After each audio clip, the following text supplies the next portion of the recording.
I'm Raphael of Class 2B. We are going to bring the alien back home. Let's see how I make it.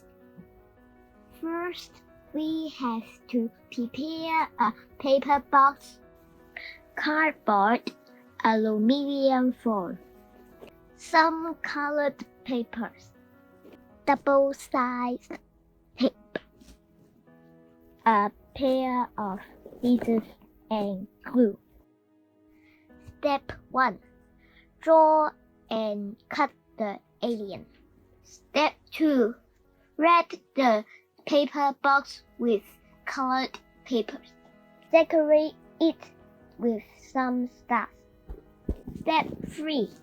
Make some aluminium foil box.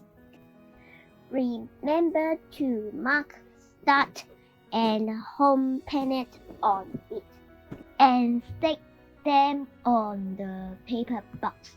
They are the obstacles for the alien going back home.